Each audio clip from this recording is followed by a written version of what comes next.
आज जो आइटा ने यहाँ पे प्रेस कॉन्फ्रेंस बुलाई है एंटरप्रेन्योर यूथ ट्रेडर्स एसोसिएशन में, इसमें हमारी जो विंग है, टैक्सी विंग, जो टैक्सी ऑपरेटर्स जो कश्मीर में है, होल कश्मीर में जितने भी टैक्सी ऑपरेटर्स हैं, इनके बहुत सारे मसले मसाइल हैं। आज हम कुछ मसले ऐसे हैं जिन पे हम बात करेंगे। जैसे यहाँ पे जितनी भी यहाँ पे टैक्सी ऑपरेटर्स की ऐप चल रही है, ऐप बेस्ड टैक्सी चल रही है, उनको बहुत सारे ऐसे इश्यूज़ आ रहे हैं जहाँ पे आप देख रहे हैं कुछ ऐसी मनमानियाँ चल रही है ऐप्स में, जिससे इनका तो क्या ऑयल भी बराबर नहीं हो पा रहा है। ये तो अपने मतलब गाड़ी का ईएमआई नहीं भर पा रहे जिस हिसाब से उन्होंने वहाँ पे रखा है। और खासकर जो कमीशन की बात करें, इनसे ऐसा कमीशन लिया जाता है, अगर ये उनके लिए काम करेंगे तो ये खुद को खाएंगे क्या? के साथ जो नाइंसाफी चल रही है ये पिछले 5 साल से चल रही है। अदरवाइज आपको सबको पता होगा कि मार्केट की हालात को देख मद्देनजर रख के आप भी इस बात का अंदाजा कर सकते हो कि जैसे हमारे साथ वो सोतेलापन वाला सलूक किया जा रहा है। कुछ एग्रीगेटर्स अपने मफाद के लिए जो नॉमिनेटेड कश्मीर बेस्ड एग्रीगेटर्स हैं वो हमारी इस मानो कि मजबूरी का नाजायज फायदा उठा रहे हैं। वो मजबूरी आप सब लोगों को पता है, इससे आप बखूबी वाकिफ है कि हमारी जो गाड़ियां हैं ये जेके बैंक फाइनेंस और अदर फाइनेंस पे चल रही है, जिसपे हमें एक इंस्टॉलमेंट भी भरना पड़ता है और अपना घर का खर्चा भी निकालना पड़ता है और उसके साथ साथ इनके कमीशन को भी इनको देना पड़ता है। पिछले 2 साल से हम देख रहे हैं कि इनके कंपटीशन में इन्होंने ऐसे हमारे साथ हालात ऐसे किए हैं कि अगर हम देखा जाए कि मार्केट का दिन ब दिन वैल्यू बढ़ता जा रहा है और ये हमारे साथ क्या कर रहे हैं, ये इसके खिलाफ हैं, ये रेट डाउन कर रहे हैं। इसमें एक ही एग्रीगेटर इन्वॉल्व नहीं है, जितने भी Kashmir based app based aggregators हैं वो सब हमारे साथ नाइंसाफी कर रहे हैं। और इसके बाद हमारे साथ ये क्या किया गया कि हम जिस रेट पे चलते थे उस रेट को रिड्यूस किया गया और एक बंदा रिड्यूस करके जो भी दूसरी कंपनीज हैं वो भी इसको रिड्यूस करके हमें एक हरास कर रहे हैं कि या तो आप चलिए, अदरवाइज हम, अगर आपको वारा नहीं है आप मत चलिए, आप बंद ही कर दीजिए।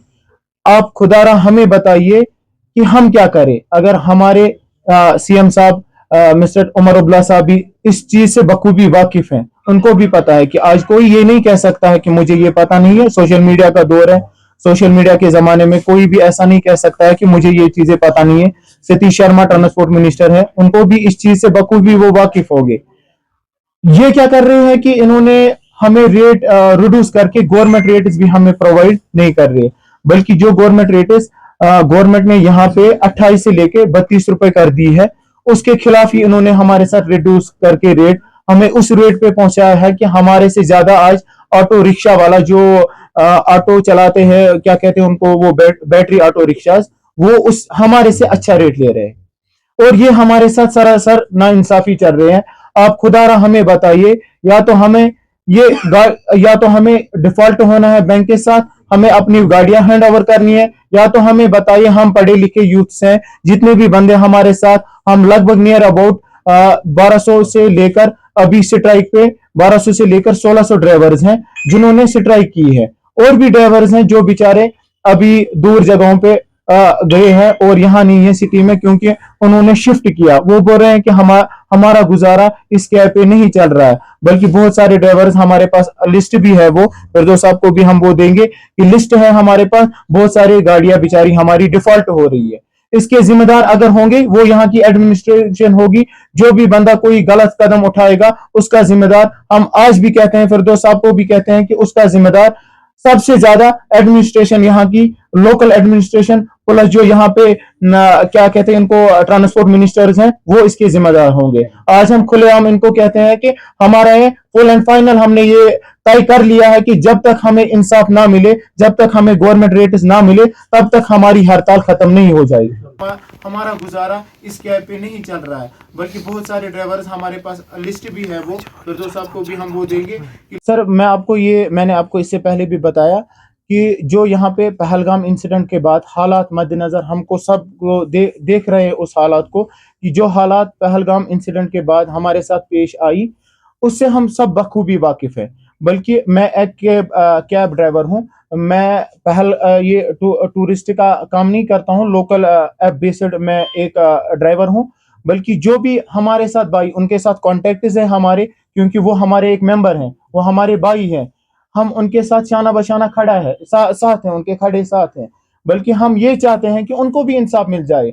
वो बहुत सारे उसमें ड्राइवर्स भाई हैं, मुझे मेरी नज़र में भी हैं, और बाकी सारी यूनियन जहाँ जो यहाँ पे काम कर रही है एज एन टैक्सी एसोसिएशन, उनके पास भी लिस्ट है कि कितनी सारी गाड़ियां डिफॉल्ट हो गई। अदरवाइज अगर हमारे पास उसके बाद कोई रास्ता था तो वो ये था कि हम लोकल कैब्स इस्तेमाल करें, उससे एक इनकम बनाए और इस इनकम से हमारा घर चले, उस इनकम से हमारा कर रहे हैं कि एडमिनिस्ट्रेशन इसमें अपना जो उनका रोल है वो इसमें ये एंटर करे कि हमारे साथ क्या करना है इनको। अगर हमारी गाड़ियों को डिफॉल्ट होना है तो हमें क्यों एक कमर्शियल गाड़ी लेने पे मजबूर किया गया। यही ऐप एग्रीगेटर्स हैं जिन्होंने हमें बोला उस टाइम कि आप अपनी कमर्शियल गाड़ियां विद परमिट निकालिए, जिनकी कीमत हमारे आज 2000 ड्राइवर्स हैं हम टोटल। आप सुनिए, आप हमारी एक एक गाड़ी 12-12, 13-13 लाख की है। मैं कहता हूँ ओनली सेडान गाड़ियां 12-13 लाख की है। उसमें हमारे साथ इर्टिगाज आती है, उसमें हमारे साथ इनोवा क्रिस्टाज आती है, जिनकी कीमत 27 लाख, 28 लाख, 40 लाख की भी आधी गाड़ियों की कीमत है। और उनका किस्त खुदारा आप ही बताइए मुझे, आप तो जिम्मेदार शहरी है ना, आप मीडिया पर्सन, आपके भी घर हैं, आप हमें बताइए कि क्या हमें इससे घर चलेगा। और कोई इस पे टस से मस भी नहीं हो रहा है। कि मैं अब एक चीज मैं और इसमें बढ़ाना चाहता हूँ, जो हमारे टूरिज्म के साथ वाबस्ता हैं बेचारे टैक्सी ड्राइवर, उनका कोई नहीं सोच रहा है, बल्कि एडमिनिस्ट्रेशन जो यहाँ पे है ना वो भी उनका नहीं सोच रही है कि कैसे हम इस टूरिज्म को रिवाइव करें, कैसे हम इस टूरिज्म को फिर से यहाँ पे वो ना एक वो शक्ल दे जिससे ये बेचारे टैक्सी ड्राइवर्स, होटेलर सब बेचारे आबाद हो जाए। कैब ऐप बेस्ड ड्राइवर हूँ और हम मेरे जैसे बहुत सारे हैं इधर। हमारी भी स्ट्राइक चल रही है कैब एग्रीगेटर्स के अगेंस्ट। हमारी जो डिमांड्स हैं, जेन्युइन डिमांड्स है, वो 5 साल से हम सफर कर रहे हैं, कोई हमारी बात नहीं सुन रहा है, ना एडमिनिस्ट्रेशन ना एग्रीगेटर्स। तो हमारी यही डिमांड्स है, जो हमारे रेट्स है उनको बढ़ाया जाए और जो भी इस ऐप में प्रॉब्लम है वो ठीक किया जाए। ना तो ये रेट्स हमें बराबर दे रहे हैं और जो ये कमीशन ले रहे हैं वो हद से ज्यादा है, ठीक है। और 5 साल से जो ये माफिया है इनके खिलाफ एक्शन होनी चाहिए, जो ये मनमानी कर रहे हैं। और ये सब एडमिनिस्ट्रेशन को हमने चीखा चलाया है बट कोई कुछ नहीं कर रहा है। तो हमारी गवर्नमेंट से, एडमिनिस्ट्रेशन से यही अपील है कि हमारी बात को सुना जाए, जो हमारी डिमांड्स है, जेन्युइन डिमांड्स है, उनको फुलफिल किया जाए।